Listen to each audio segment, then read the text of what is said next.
En el siglo V a.C., mientras imperios se alzaban y reyes gobernaban con poder absoluto, en una pequeña polis del Mediterráneo nació una idea que cambiaría para siempre el rumbo de la humanidad: la democracia. No fue un descubrimiento repentino, sino el fruto de luchas, tensiones sociales y batallas internas. Atenas, una ciudad rodeada de murallas y bañada por el mar Egeo, se convirtió en el escenario donde campesinos, comerciantes y soldados comenzaron a exigir voz en las decisiones del Estado. Frente a tiranos y aristócratas, surgió un sistema que ponía el poder en manos del pueblo, aunque no de todos, y que se transformaría en un modelo para el mundo. ¿Cómo nació este experimento político único en la historia antigua? ¿Qué factores llevaron a que un pueblo desafiara las formas tradicionales de gobierno? La respuesta nos lleva a los días turbulentos en que Atenas sembró las semillas de la democracia, una idea que sobreviviría milenios.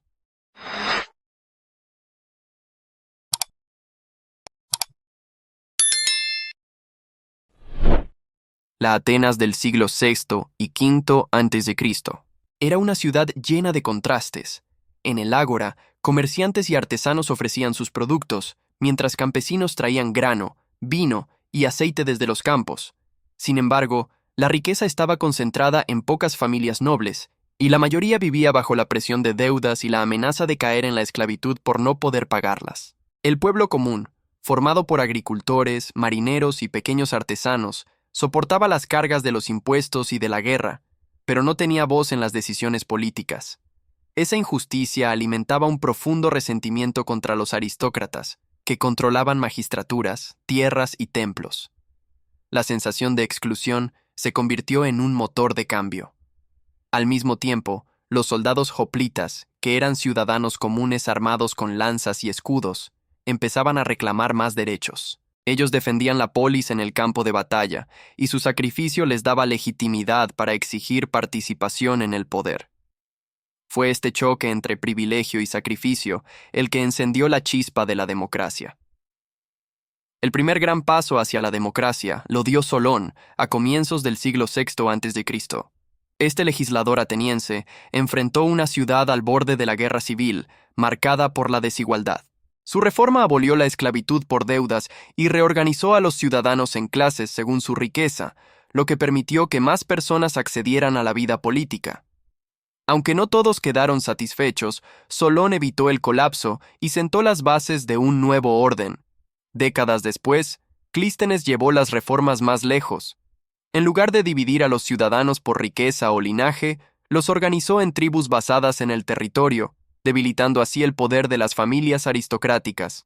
Además, creó la eclesía, la asamblea en la que los ciudadanos podían votar leyes, y el ostracismo, un mecanismo para expulsar del poder a quienes amenazaban la polis. Fue el inicio de una participación más amplia en la política. Con estas transformaciones, Atenas dejó de ser dominada por unos pocos y se convirtió en un laboratorio político sin precedentes. Aunque las mujeres, los esclavos y los extranjeros quedaban excluidos, el principio de que el pueblo debía decidir su destino estaba ya sembrado. La democracia ateniense comenzaba a tomar forma, con tensiones, errores y avances que cambiarían la historia para siempre. Las guerras médicas contra el imperio persa fueron un punto de inflexión para Atenas.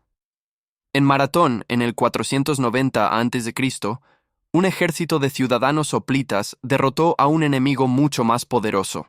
Aquella victoria demostró que la defensa de la polis no dependía de reyes ni nobles, sino de la unión del pueblo. El triunfo fue celebrado como una prueba de que la participación ciudadana podía sostener la libertad.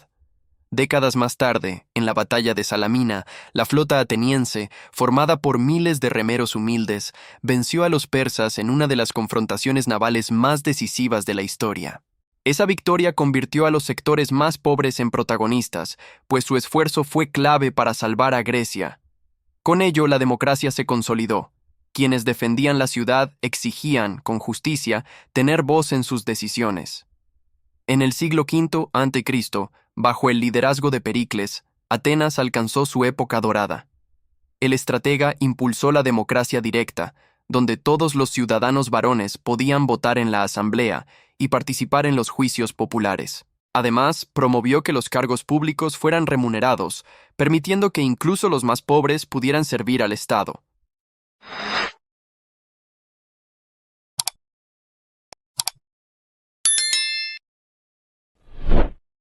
La política se convirtió en un espacio de debate constante, donde las decisiones se tomaban frente a miles de voces. Al mismo tiempo, la ciudad se transformó en un centro cultural incomparable. Se levantaron templos como el Partenón, se fomentaron las artes y la filosofía, y Atenas se convirtió en un faro del mundo antiguo. Sin embargo, esta grandeza estaba cimentada en un equilibrio frágil. La exclusión de mujeres y esclavos, la dependencia de tributos de otras polis y la constante amenaza de la guerra. La democracia brillaba intensamente, pero no estaba libre de sombras. El corazón de la democracia ateniense era la eclesía, la asamblea de ciudadanos que se reunía en la colina de la Pnix. Allí, miles de hombres libres debatían y votaban sobre la guerra, las leyes y los impuestos. La Boulé, un consejo de 500 miembros elegidos por sorteo, preparaba los temas que se discutirían, asegurando que ninguna familia concentrara demasiado poder. Este sistema fomentaba la participación constante y directa de la ciudadanía. Los tribunales populares, formados también por ciudadanos elegidos al azar, eran responsables de impartir justicia. De esta manera, la ley no estaba en manos de un rey ni de un juez vitalicio, sino en la comunidad. Aunque limitado en alcance, pues excluía a mujeres, esclavos y metecos, este engranaje institucional convirtió a Atenas en un modelo único de autogobierno en el mundo antiguo. Aunque Atenas proclamaba la igualdad política entre sus ciudadanos, la realidad escondía profundas contradicciones. Solo alrededor de un 10% de la población tenía derecho a participar. Mujeres, esclavos y extranjeros quedaban completamente fuera. Es decir, la cuna de la democracia se sostenía sobre la exclusión de la mayoría. Esta paradoja nos obliga a preguntarnos, ¿fue realmente un gobierno del pueblo o solo de una élite ampliada? Otro aspecto sorprendente era el ostracismo. Cada año, los atenienses podían votar para desterrar a un ciudadano durante 10 años, sin que éste hubiera cometido ningún delito. Bastaba con que se percibiera como una amenaza al sistema. Así, grandes líderes podían pasar de ser venerados a ser exiliados en cuestión de días. Una práctica extraña que muestra hasta qué punto la democracia ateniense estaba dispuesta a defenderse de sí misma. Aunque la democracia ateniense terminó debilitada por la guerra del Peloponeso y la posterior hegemonía de Esparta y Macedonia, la semilla estaba sembrada. Los filósofos como Sócrates, Platón y Aristóteles reflexionaron sobre sus virtudes y defectos, y esas ideas sobrevivieron al paso de los siglos. El recuerdo de Atenas quedó como un símbolo del poder ciudadano frente a la tiranía. Siglos más tarde, en el Renacimiento y la Ilustración, los pensadores europeos retomaron el modelo ateniense para diseñar nuevas formas de gobierno. Desde la Revolución Francesa hasta la independencia de Estados Unidos, la referencia a Atenas fue constante. La idea de que el pueblo debía gobernarse a sí mismo pasó de las colinas de la Pnix a convertirse en el principio central de las democracias modernas. El nacimiento de la democracia en Atenas fue un experimento audaz, pero imperfecto. No fue un modelo de igualdad absoluta, sino un paso inicial hacia una idea más grande, la de que el poder no debía estar concentrado en unos pocos. La exclusión de gran parte de la población muestra sus límites, pero también resalta la valentía de quienes se atrevieron a imaginar un sistema diferente. La democracia ateniense nos recuerda que los cambios políticos no nacen de la comodidad, sino de la tensión social, el conflicto y el sacrificio.